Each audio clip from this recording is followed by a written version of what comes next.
Assalamualaikum warahmatullahi wabarakatuh. Perkenalkan, nama saya Nur Karimah, NIM 18 19 10 40 10 68, Prodi S1 Teknik Kimia, Fakultas Teknik Universitas Jember. Nah, video kali ini merupakan tugas ujian akhir semester mata kuliah Manajemen Industri kelas A dengan dosen pengampu Ibu Aris Santi STMT.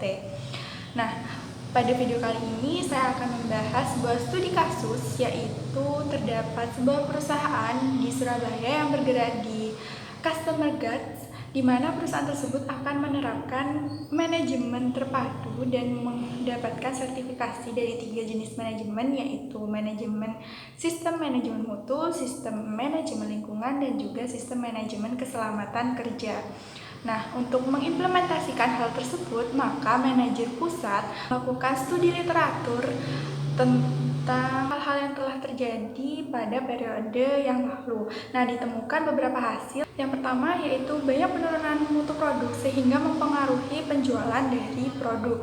Kemudian tingkat dari kinerja karyawan yang juga di bawah standar, dan juga lampu penerangan pabrik masih di bawah standar, dan juga tingkat kebisingan dari mesin-mesin di pabrik itu masih melampaui batas.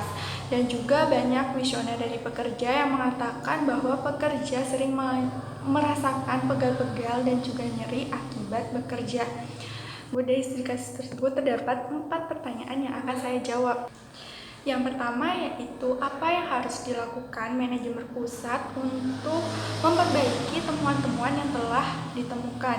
Nah, tentunya jika saya menjadi salah satu petinggi di perusahaan tersebut, saya akan menghilangkan faktor-faktor yang menjadi penyebab terjadinya kecelakaan-kecelakaan dan temuan yang telah ditemukan. Faktor-faktor tersebut tentunya dapat datang dari tempat kerja dan juga faktor individual. Untuk faktor tempat kerja sendiri, itu merupakan tugas dari manajemen pusat untuk memberikan tempat kerja yang nyaman dan juga aman terhadap para pekerja. Nah, dari yang pertama, dari industri yang kita lakukan adalah customer goods, di mana banyak mesin-mesin yang harus memiliki alat safety. Dan juga untuk jam kerja, tentunya para karyawan yang melakukan hal-hal berat harus memiliki jam kerja yang lebih singkat dibandingkan dengan pekerja yang hanya melakukan pekerjaan administrasi. Untuk temuan di lampu penerangan yang masih di bawah standar, tentunya kita harus menggantinya agar lampu tersebut tidak terlalu redup dan juga tidak terlalu terang, karena hal tersebut akan mempengaruhi konsentrasi dari kinerja pekerja. Maka dari itu kita harus memperbaikinya. Kemudian suhu, kita harus memberikan suhu yang tidak terlalu panas dan juga tidak terlalu dingin terhadap karyawan agar karyawan merasa nyaman. Kemudian kita harus memasang alat-alat safety pada setiap mesin yang memungkinkan untuk terjadinya kecelakaan. Kemudian untuk faktor individual, tentunya ini merupakan PR bagi HRD untuk menyeleksi tentunya pekerja yang memiliki kemampuan kognitif dan juga kepribadian baik dan pengalaman kerja yang baik agar kinerja pekerja tersebut maksimal ketika melakukan pekerjaan di industri.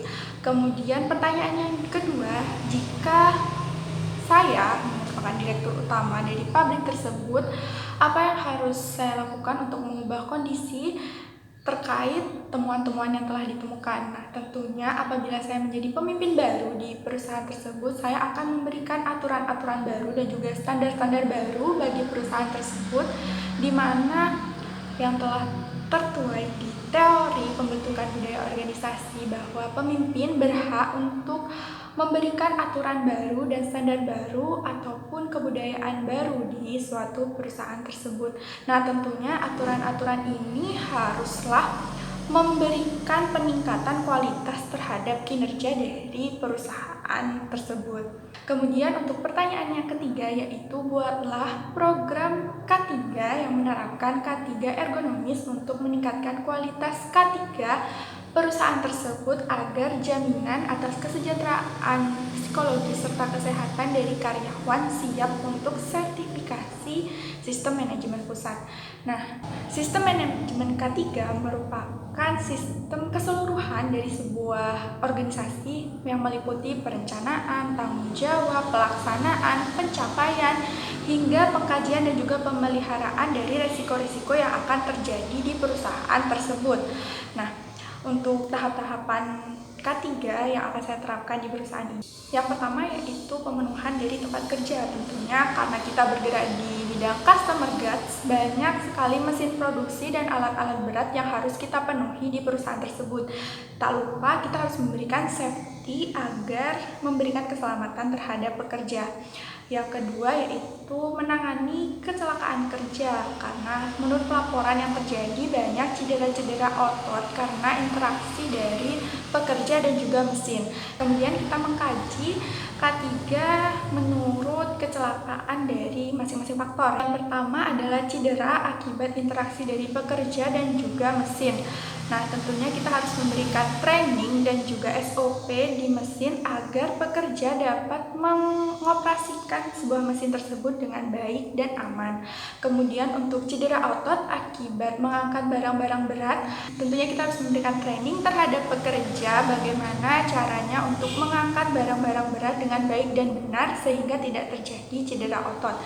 Kemudian untuk penyakit akibat menghirup gas dari bahan organik di perusahaan tersebut, kita harus memberikan safety gear berupa masker dan juga kita harus memberikan terobosan baru agar limbah dari gas bahan organik tersebut tidak memberikan efek samping terhadap karyawan.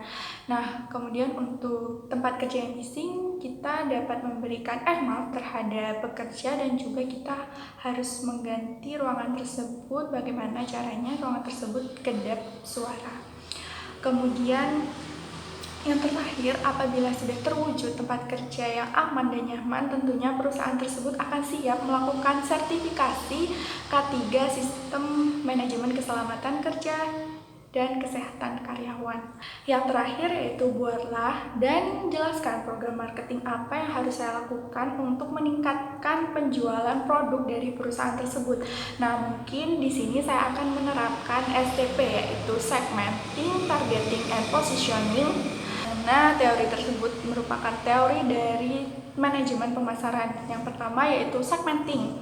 Nah, memperjelas produk-produk apa yang akan kita jual dan memberikan mengkelompokkan target-target dari penjualan kita. Misalnya penjualan popok bayi, di mana segmen kita merupakan balita dan targetnya adalah ibu-ibu yang memiliki balita. Nah, yang kedua yaitu targeting, di mana bagaimana caranya agar segmen yang kita telah kelompokkan itu mau membeli produk kita. Nih, misalnya ibu-ibu, kita harus memberikan iklan, bisa berupa di TV karena ibu-ibu suka menonton TV, ataupun flyer di pasar karena banyak ibu-ibu yang datang ke pasar. Dan juga yang terakhir yaitu positioning, di mana kita memberikan persepsi terhadap target kita bahwa produk kita itu lebih unggul dari produk-produk yang lainnya. Nah, misalnya nih untuk popok yang kita jual, pampers yang kita jual itu anti iritasi dan juga cocok untuk balita yang memiliki kulit sensitif, itu bisa diterapkan. Nah, mungkin itu saja yang dapat saya sampaikan di video kali ini, semoga bermanfaat. Kurang lebihnya mohon maaf. Wassalamualaikum warahmatullahi wabarakatuh.